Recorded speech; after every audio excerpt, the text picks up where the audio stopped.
Welcome to weekend business bulletin. It's your money. సామాన్యులకు ఊరట. ఉల్లి, కూరగాయలు, ఇతర ఆహార ఉత్పత్తుల ధరలు దిగివచ్చాయి. దీంతో గత నెలలో టోకు ధరల సూచి ఆధారిత ద్రవ్యోల్బణం 5.05% దిగివచ్చింది. ఇది 8 నెలల కనిష్ట స్థాయి. ఈ గణాంకాలు రిజర్వ్ బ్యాంకు కూడా ఊరటనిచ్చేవే. ద్రవ్యోల్బణం ఇదే స్థాయిలో కొనసాగితే మార్కెట్ వర్గాలు ఆశిస్తున్నట్టుగా వచ్చే మానిటరీ పాలసీ రివ్యూలో రిజర్వ్ బ్యాంకు వడ్డీ రేట్లు తగ్గించే అవకాశాలు ఉన్నాయి. మరోపక్క ఇప్పుడిప్పుడే అదుపులోకి వస్తున్న కరెంటు ఖాతా లోటు మళ్లీ పెరగకుండా కేంద్రం చర్యలు తీసుకుంటోంది. ఇందులో భాగంగా దేశీయ వినియోగం కోసం అప్పుపై బంగారాన్ని విక్రయించొద్దని దిగుమతి సంస్థలకు రిజర్వ్ బ్యాంక్ కొత్త గైడ్లైన్స్ జారీ చేసింది. బ్యాంకింగ్ రంగంలో యాజమాన్యాలు వ్యవహరిస్తున్న తీరుపై ఉద్యోగుల్లో అసంతృప్తి పెరిగిపోతోంది. వేతన సవరణ, పని భారం, ప్రైవేటు సంస్థలకు బ్యాంకింగ్ లైసెన్స్ ఇలా పలు సమస్యలపై బ్యాంకు ఉద్యోగులు ఆందోళనకు దిగుతున్నారు. బ్యాంకింగ్ రంగంలో పెరుగుతున్న ఆందోళనపై ఫోకస్ స్టోరీ, స్టాక్ మార్కెట్లపై విశ్లేషణ, హౌసింగ్ లోన్ తీసుకునే ముందు తీసుకోవాల్సిన విషయాలతో పాటు ఇతర బిజినెస్ న్యూస్తో మీ ముందుకొచ్చింది ఈ వీక్ ఎపిసోడ్. ముందుగా హెడ్లైన్స్. బ్యాంకింగ్ చట్ట సవరణపై పెరుగుతున్న ఆందోళన, ప్రజల డబ్బుకు భద్రత ఉండదంటున్న ఉద్యోగ సంఘాలు. దిగివచ్చిన ఆహార ఉత్పత్తుల ధరలు, 24 నెలల కనిష్ట స్థాయికి ఇన్ఫ్లేషన్. పాజిటివ్ గా క్లోజ్ అయిన స్టాక్ మార్కెట్లు, లాభాల్లో టెలికాం షేర్లు. ఇల్లు కొనడం ఓ పెద్ద ఇన్వెస్ట్మెంట్, హౌసింగ్ లోన్ మంజూరులో సిబిల్ స్కోరే కీలకం. పార్లమెంట్లో పాస్ చేసిన బ్యాంకింగ్ చట్ట సవరణ బిల్లును ప్రభుత్వ రంగ బ్యాంకు ఉద్యోగులు తీవ్రంగా వ్యతిరేకిస్తున్నారు. బ్యాంకింగ్ రంగంలో విదేశీ పెట్టుబడులను, ప్రైవేటు కంపెనీలను ప్రోత్సహిస్తే బ్యాంకింగ్ రంగం సంక్షోభంలో కూరుకుపోతుందని హెచ్చరిస్తున్నారు. బ్యాంకుల విలీనాన్ని కూడా ఉద్యోగులు వ్యతిరేకిస్తున్నారు. బ్యాంకింగ్ రంగంలో చోటు చేసుకుంటున్న మార్పులపై ఈ వారం ఫోకస్ స్టోరీ.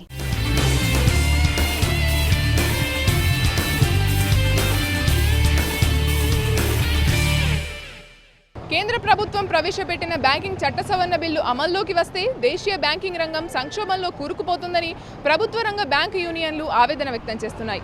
బ్యాంకింగ్ రంగాన్ని నియంత్రించే ఆర్బీఐ గైడ్లైన్స్ను కూడా తుంగలో తొక్కి బ్యాంకింగ్ రంగంలో విదేశీ పెట్టుబడులకు మార్గం సుగమం చేయడం తగదంటూ నిరసన వ్యక్తం చేస్తున్నాయి. ఈ నిర్ణయాన్ని వ్యతిరేకిస్తూ ఇప్పటికే బ్యాంకు ఉద్యోగులు పలుమార్లు సమ్మెకు దిగారు.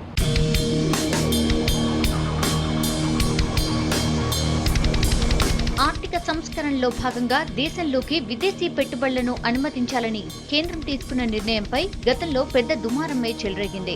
నష్టాల్లో కూరుకుపోతున్న బ్యాంకింగ్ రంగంలో ప్రైవేట్ సంస్థలకు బ్యాంకింగ్ లైసెన్సులు ఇచ్చేందుకు సిద్ధంగా ఉన్నామని కేంద్ర ప్రభుత్వం ప్రకటించడాన్ని ప్రభుత్వ రంగ బ్యాంకు ఉద్యోగులు తీవ్రంగా వ్యతిరేకిస్తున్నారు. బ్యాంకింగ్ సెక్టార్లో ప్రైవేట్ సంస్థలను అనుమతిస్తే ప్రజల డబ్బుకు భద్రత కరువవుతుందని ఆందోళన వ్యక్తం చేస్తున్నారు బ్యాంకు ఉద్యోగులు.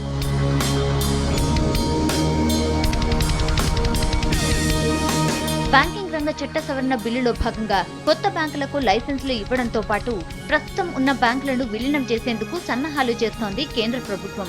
ఇలా బ్యాంకులను విలీనం చేయడంతో ఉద్యోగ భద్రత కరువవడమే కాక విలీనమైన బ్యాంకులో పనిచేసే ఉద్యోగులు కొత్త బ్యాంకులో కింది స్థాయి ఉద్యోగుల మాదిరి పనిచేయాల్సి ఉంటుందనే భావనతో ఈ ప్రతిపాదనను వ్యతిరేకిస్తున్నారు. మనం గుర్తు తెచ్చుకున్నట్టయితే నేషనలైజేషన్కు ముందు ఈ బ్యాంకులన్నీ కూడా ఇండస్ట్రియలిస్టుల చేతుల్లో ఉండేవి. ఆ టైంలో మన జాతీయ సేవింగ్స్ ఏదైతే ఉన్నాయో, పీపుల్స్ దగ్గర నుంచి ఏదైతే సేవింగ్స్ ద్వారా బ్యాంకుల దగ్గరికి మనీ వస్తున్నాయో, ఈ మనీని వాళ్ళ ఇండస్ట్రీస్ డెవలప్ చేసుకోవడానికి యూజ్ చేశారు తప్పితే ప్రజల గురించి కానీ దేశ అభివృద్ధి గురించి కానీ వీళ్ళు ఉపయోగించలేదు. ఈరోజు తిరోగమన దిశలో మరలా అదే ప్రైవేట్ వ్యక్తులకి లేకపోతే కార్పొరేట్ల వాళ్ళకి బ్యాంకులు వాళ్ళ చేతుల్లో పెట్టడానికి ప్రయత్నాలు జరుగుతున్నాయి. ఇది గనక జరిగినట్టయితే దేశ అభివృద్ధి అనేది కుంటుపడుతుంది. ఈరోజు ఫైనాన్షియల్ ఇంక్లూజన్ పేరిట ప్రతి 2000 జనాభాకి ఒక బ్రాంచ్ ఓపెన్ చేయాలని చెప్పి అంటున్నారు. ఇవన్నీ కూడా ఓపెన్ చేస్తున్నాయి పబ్లిక్ సెక్టార్ బ్యాంక్స్. బ్యాంకుల విలీనాన్ని సులభతరం చేయడం, ప్రైవేట్ బ్యాంకుల పెట్టుబడి, ఓటింగ్ హక్కుల విషయంలో మార్పులు చేయడం, ఖాళీలు ఉన్నా కూడా కొత్త ఉద్యోగులను తీసుకోకపోవడం, వేతనాలు పెంచకపోవడం ఇలా పలు సమస్యలపై బ్యాంక్ ఎంప్లాయీస్ గత కొన్నేళ్లుగా నిరసనలు తెలుపుతున్నారు. వీటిని వ్యతిరేకిస్తూ ఇప్పటికే చాలాసార్లు ఉద్యోగులు సమ్మెకు దిగారు. చాలా కాలంగా ఉన్న డిమాండ్లను పరిష్కరించాలని గత 3 నెలల్లో 3 రోజుల పాటు విధులను బహిష్కరించి మెరుపు సమ్మెకు దిగారు.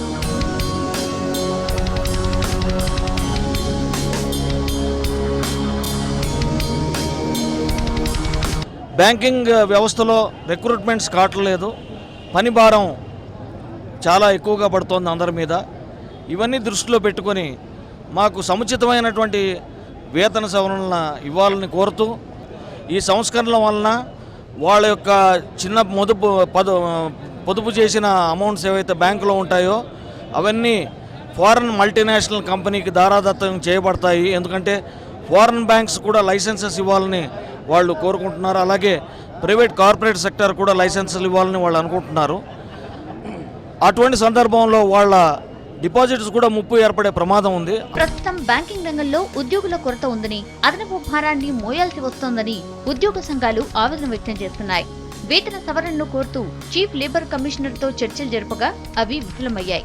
బ్యాంక్ యూనియన్లు 30% మేర జీతాలను పెంచాలని డిమాండ్ చేస్తుంటే ఇండియన్ బ్యాంకర్స్ అసోసియేషన్ 10% పెంపుదలను ప్రతిపాదించింది. పెరుగుతున్న ద్రవ్యోల్బణానికి ఇది ఎంత మాత్రం సరిపోదని 30% పెంచాల్సిందేనని బ్యాంక్ ఉద్యోగులు పట్టుబడుతున్నారు.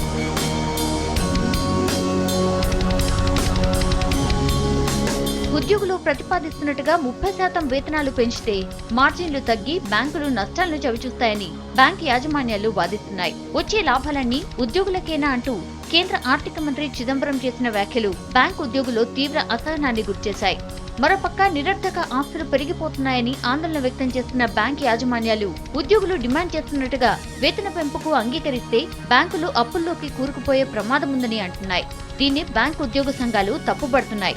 బ్యాంకుల నుంచి 100 కోట్ల రూపాయల మేర అప్పులు తీసుకుని తిరిగి చెల్లించడంలో విఫలమవుతున్న బడాబాబుల నుంచి రికవరీ చేయలేకపోతున్న బ్యాంక్ యాజమాన్యాలు తమ తప్పులను ఉద్యోగులపై రుద్దుతున్నాయని ఉద్యోగ సంఘాల ప్రతినిధులు ఆరోపిస్తున్నారు.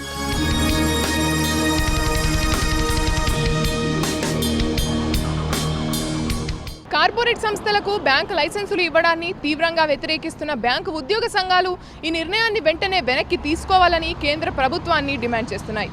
కార్పొరేట్ కంపెనీలకు లాభాలపై యావతప్ప ప్రజలకు సేవ చేయాలనే ఉద్దేశం ఉండదని ఆరోపిస్తున్నాయి. తమ నిరసనలను ప్రభుత్వం పట్టించుకోకపోవడంతో పాటు చిదంబరం చేసిన వ్యాఖ్యలపై ఘాటుగానే స్పందిస్తున్నారు బ్యాంకు ఉద్యోగులు.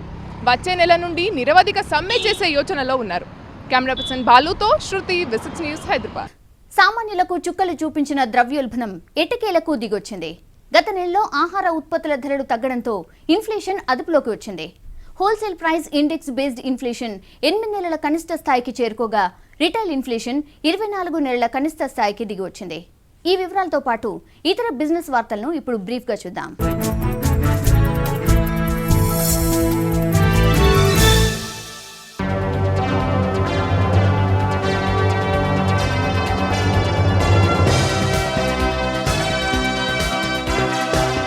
ఆహారోత్పత్తుల ధరలు దిగివచ్చాయి. దీంతో జనవరి నెలలో టోకు ధరల సూచి ఆధారిత ద్రవ్యోల్బణం 8 నెలల కనిష్ట స్థాయికి తగ్గుముఖం పట్టింది. డిసెంబర్లో 6.16% ఉన్న ద్రవ్యోల్బణం జనవరి నెలలో 5.05% తగ్గింది. రిటైల్ సూచి ఆధారిత ఇన్ఫ్లేషన్ కూడా 24 నెలల కనిష్ట స్థాయికి దిగివచ్చింది. కూరగాయల ధరలు డిసెంబర్లో 57.33% పెరగ్గా జనవరిలో 16.6% మాత్రమే పెరిగాయి. ఇక ఉల్లి ధరలు డిసెంబర్లో సుమారు 40% ప్రియం కాగా జనవరిలో 6.59%కే పరిమితమయ్యాయి. గుడ్లు, మాంసం, చేపల ధరలు బాగా తగ్గాయి. గత 2 నెలలుగా ఇన్ఫ్లేషన్ తగ్గుతూ వస్తోంది. ధరల కట్టడికి తీవ్రంగా ప్రయత్నిస్తున్న రిజర్వ్ బ్యాంకుకు ఇది ఊరట కలిగించే విషయమే. ద్రవ్యోల్బణం ఇదే స్థాయిలో నియంత్రించగలిగితే వచ్చే మానిటరీ పాలసీ రివ్యూలో ఆర్బీఐ వడ్డీ రేట్లు తగ్గించే అవకాశాలున్నాయని ఆర్థిక రంగ నిపుణులు అంచనా వేస్తున్నారు.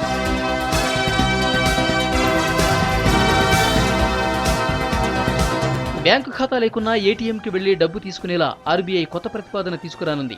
డబ్బులు పంపే వ్యక్తికి బ్యాంకు ఖాతా ఉంటే చాలు, నగదు తీసుకునే వ్యక్తికి ఖాతా ఉండాల్సిన అవసరం లేకుండానే మొబైల్ కోడ్ ద్వారా డబ్బును డ్రా చేసుకునే సదుపాయాన్ని అందుబాటులోకి తీసుకొచ్చేలా ఆర్బీఐ కసరత్తు చేస్తోంది.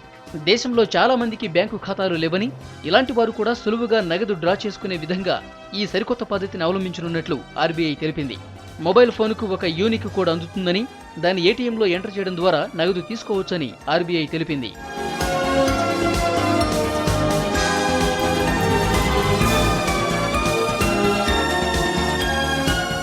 కంపెనీలు తీవ్ర ఉల్లంఘనలకు పాల్పడిన కేసుల్లోనో లేదా నేరం జరిగినట్లు ప్రూవ్ అయిన కేసుల్లో మాత్రమే జోక్యం చేసుకోవాలని నియంత్రణ సంస్థలకు ఆర్థిక మంత్రి చిదంబరం సూచించారు.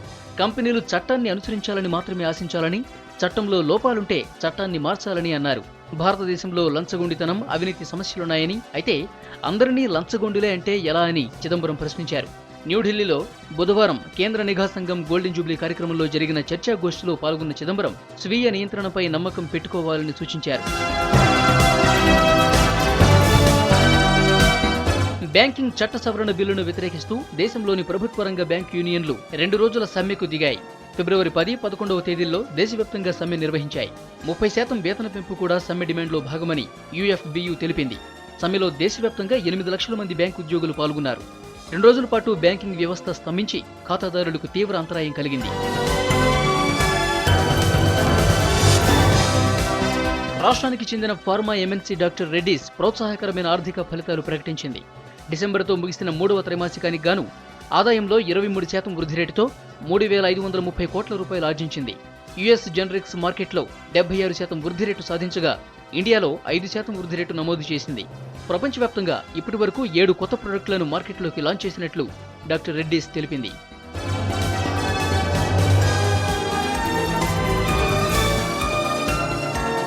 చిన్న ఇన్వెస్టర్లు మ్యూచువల్ ఫండ్స్ మీద డిపెండ్ అవ్వకుండా స్వంతంగా స్టాక్ మార్కెట్లో ఇన్వెస్ట్ చేయడానికి పోర్ట్ఫోలియో మేనేజ్మెంట్కు పారదర్శకంగా సహకారం అందిస్తామని వివేకం ఫైనాన్షియల్ సర్వీసెస్ తెలిపింది. మార్కెట్ ఇండెక్స్ కన్నా తమ ప్రొడక్ట్లు 17% ఎక్కువ వృద్ధిని సాధించాయని ఇన్వెస్ట్మెంట్ అడ్వైజర్ కంపెనీ వివేకం చైర్మన్ VVK ప్రసాద్ చెప్పారు. ప్రస్తుతం 1300 మంది క్లయింట్లున్నారని, వచ్చే ఏడాదికి 10,000కు పెరుగుతారని ఆశాభావం వ్యక్తం చేశారు. ప్రస్తుతం 2 మేజర్ బ్యాంకులతో టైఅప్ అయ్యేందుకు చర్చలు జరుపుతున్నామని తెలిపారు.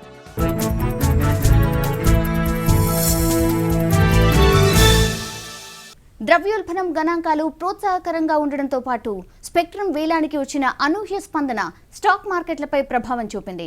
యూరోప్, ఏషియా మార్కెట్ల నుంచి సానుకూల సంకేతాలు రావడంతో శుక్రవారం స్టాక్ మార్కెట్లు లాభాలతో ముగిశాయి. మరి వచ్చే వారం స్టాక్ మార్కెట్ల గమనం ఎలా ఉండబోతుందనే దానిపై అనలిస్టుల విశ్లేషణను మార్కెట్ పల్స్లో తెలుసుకుందాం.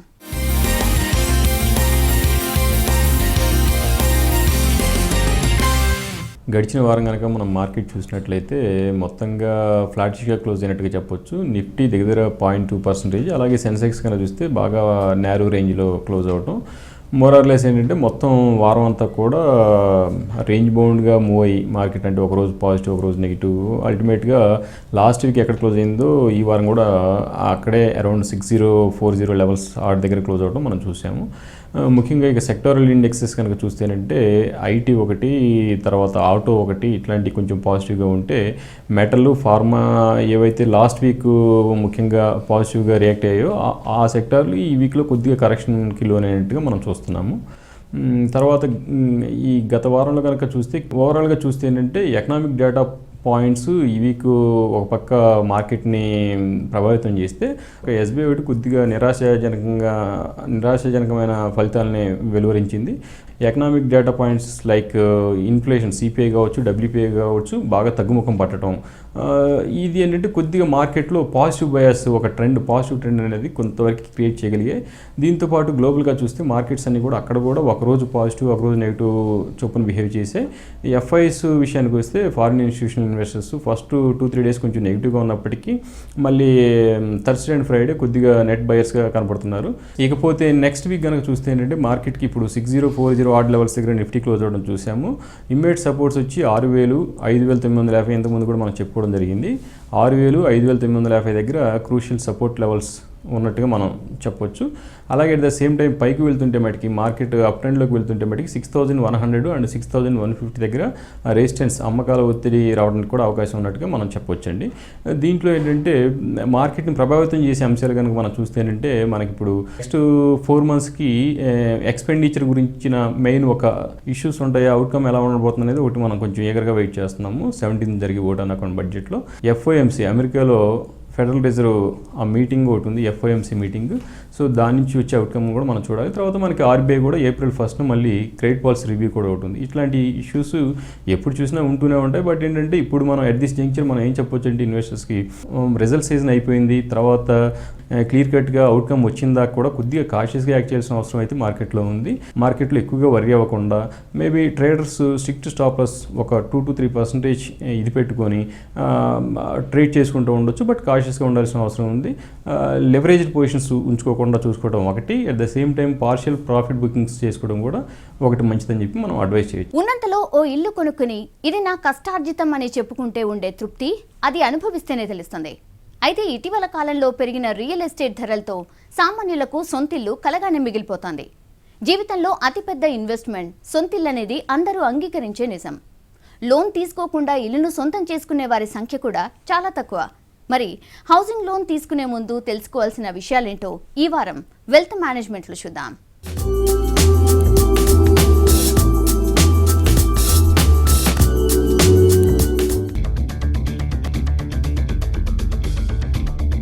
సొంతిల్లు ఉండాలని కోరుకునేవారు ఆ కలను సాకారం చేసుకునేందుకు అన్ని ప్రయత్నాలు చేస్తారు. ఉద్యోగమో వ్యాపారమో చేసుకుని వచ్చే ఆదాయంలో కొంత మిగుల్చుకుని సొంతంగా ఓ ఇల్లు నిర్మించుకోవడమో కొనుక్కోవాలనో అందరూ ఆరాటపడతారు. ఇలా ఇల్లు సమకూర్చుకోవడంలో హౌసింగ్ లోన్ అనేది కీలకం. గృహ రుణం అనేది ఓ దీర్ఘకాలిక రుణం. ఈ లోన్గా తీసుకున్న మొత్తాన్ని బట్టి 10 నుంచి 15 ఏళ్ల పాటు నెల నెల ఇన్స్టాల్మెంట్ రూపంలో అప్పు తీర్చాల్సి ఉంటుంది. హౌసింగ్ లోన్ తీసుకునే ముందు కుటుంబ కనీస అవసరాలు పోను, మిగిలే ఆదాయంలో అత్యవసర ఖర్చులు పోను ఎంత మిగులుతుందనేది లెక్క వేసుకోవాలి. ఆ మిగిలే మొత్తానికి అనుగుణంగా మంత్లీ లోన్ ఇన్స్టాల్మెంట్ ఉండే విధంగా హౌసింగ్ లోన్ను ప్లాన్ చేసుకోవాలి.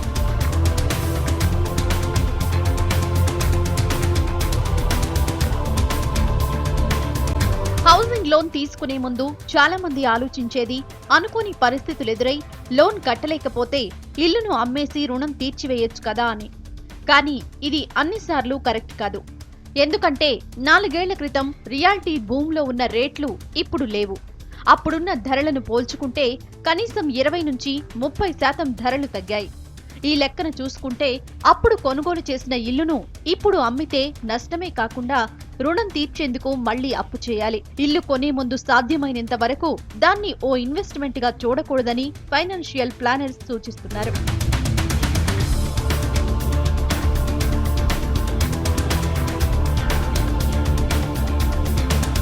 గృహ రుణం తీసుకునే ముందు ఎంత మొత్తం లోన్కు అర్హులమో తెలుసుకోవాలి. ప్రస్తుతం బ్యాంకులు నిబంధనల ప్రకారం నెట్ శాలరీకి 60 రెట్లు లోన్ ఇస్తారు. శాలరీ స్లిప్ లో చూయించే మొత్తాన్ని నెట్ శాలరీగా బ్యాంకులు లెక్కలోకి తీసుకోవన్న విషయాన్ని గమనించాలి. జీతంలో చూపించే LTA, medical allowance, special allowance లాంటివి నెట్ శాలరీగా లెక్కలోకి తీసుకోరు. ఇవన్నీ పోను వచ్చే నెట్ శాలరీ నుంచి ఎంత మొత్తం ఇన్స్టాల్మెంట్ రూపంలో చెల్లించే స్తోమత ఉందో దాన్ని బట్టి హౌసింగ్ లోన్ గా బ్యాంకులు మంజూరు చేస్తాయి.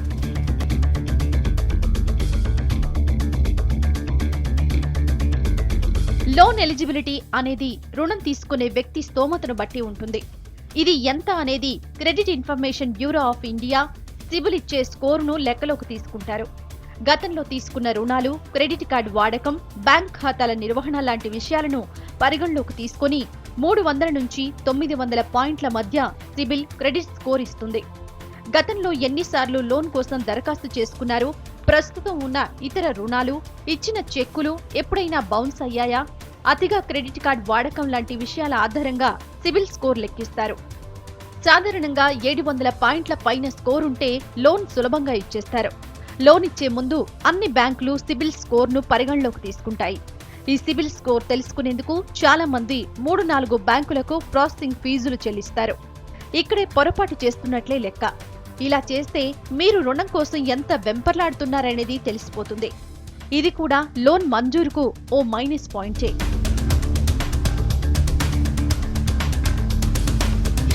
హౌసింగ్ లోన్ మంజూరులో రుణం తీసుకునే వారి ప్రస్తుత, గత ఆదాయాలను బ్యాంకులు లెక్కలోకి తీసుకుంటాయి. దీన్ని బట్టి నెల నెల వడ్డీతో సహా ఎంత మొత్తం ఇన్స్టాల్మెంట్ గా చెల్లించగలరో నిర్ణయిస్తారు. ఒకవేళ మీకు ఇచ్చే లోన్ మొత్తం కంటే ఎక్కువ మొత్తం లోన్ కావాలంటే కో అప్లికెంట్ ద్వారా తీసుకోవచ్చు. జీవిత భాగస్వామి గాని, తల్లిదండ్రులు గాని కో అప్లికెంట్ గా అర్హులు. వారి నెలవారీ ఆదాయాన్ని బట్టి అదనపు మొత్తాన్ని లోన్ గా మంజూరు చేసే వీలుంటుంది. నెల నెలా చెల్లించే లోన్ ఇన్స్టాల్మెంట్ ను ఇద్దరూ పంచుకునే వీలుంటుంది కాబట్టి కో అప్లికెంట్ తో కలిసి అప్లై చేస్తే లోన్ సులభంగా మంజూరయ్యే అవకాశాలు ఎక్కువ.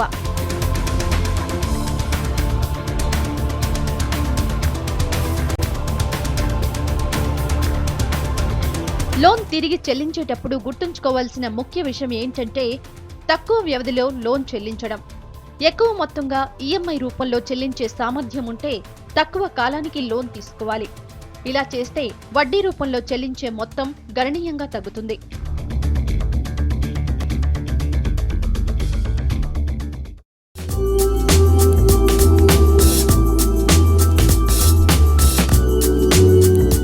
ఇవి ఈ వారం ఇచ్చియో మనీ విశేషాలు. వచ్చే వారం మరిన్ని ఇంట్రెస్టింగ్ బిజినెస్ న్యూస్తో మళ్ళీ కలుద్దాం. Till then, bye. Have a enjoyable weekend. This is Soumya signing off.